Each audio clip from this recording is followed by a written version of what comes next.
right, here we go. Creationist crybaby. A debate is not complete on creation versus evolution with at least one question from creationist crybaby. And the question's for you, Kent. So here we go. He's coming at you.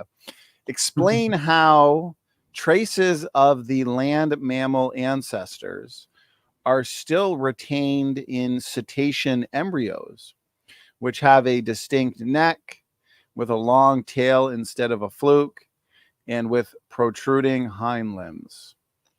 Well, the question itself has a built-in assumption of all kinds, that several of them, that they do. The fact that there are similarities in the embryos, this has been proven wrong years ago. Ernst Haeckel's crazy idea. The similarities, again, it's a common design. Same designer made them go. I bet Ford and Chevy, I bet trucks and cars go through a similar process of development. They put the frame, lay the frame down first, and then start adding the parts to it. That's a good design that works. I bet it'd be tough to put the windshield in before you build the frame and the doors. So I think it's a logical sequence of necessary design feature. I think God designed each of the embryos and animals to bring forth after their kind, and there are some similarities in the design process. I bet if you went through a Ford assembly line and a Chevy assembly line and a Honda assembly line, you'd find millions of similarities on how they do it. That's the best way to do it. It's not evidence of an ancestor or evolution. Cry baby, keep crying. Thank you, Kent. AJ, any thoughts? Yeah, I'm still waiting for you to present the evidence of Haeckel's trial. I forgot about that. And you mentioned in our last debate a lot of times, like I think you said here, that the backbone is the first thing that forms in vertebrates, but it's not. We are a blastopore, and when we're first forming, and the first structure that actually forms is your anus. So it's not the backbone. But yeah, good question. Oh, I agree that it's not a debate without crybaby. So shout out to crybaby. Very true. Kent, you get the last word. Well, it's not a debate without the fascination with anuses coming up. So, all right, next one.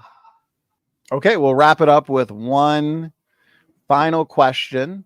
So, Creationist Crybaby, I hope you feel honored. You get the last question for tonight, and then we'll wrap things up. And it's for you, Kent. Kent, in the 1990s, the relevant fossil record went from non-existent to excellent, confirming molecular biologists' findings that the closest relatives of cetaceans are even-toed ungulates. First of all, it's not a question. It's a statement, and it's a statement of dogma. He's claiming this is what happened. That's not science. You don't know any of those things you just said, okay? And many other things you say. But you don't know that. There is no fossil record. There are fossils. It's not a record. None of them talk. None of them have a date stamped on them. You can find fossils by the billions. If you want to count diatoms, by the trillions. They don't talk. There's not a fossil record. There's no such thing. There are fossils. That's an indication of a rapid burial in Noah's flood. That's all it is. But the Bible says in 2 Peter chapter 3, in the last days there would be scoffers like you and AJ, who would be willingly ignorant of how God designed the world and how the world was destroyed by a flood, and willingly ignorant of the coming judgment of God. Read 2 Peter chapter 3. You guys are ignorant of all three of those things, but there's a judgment coming. I feel sorry for you. I'd like to help.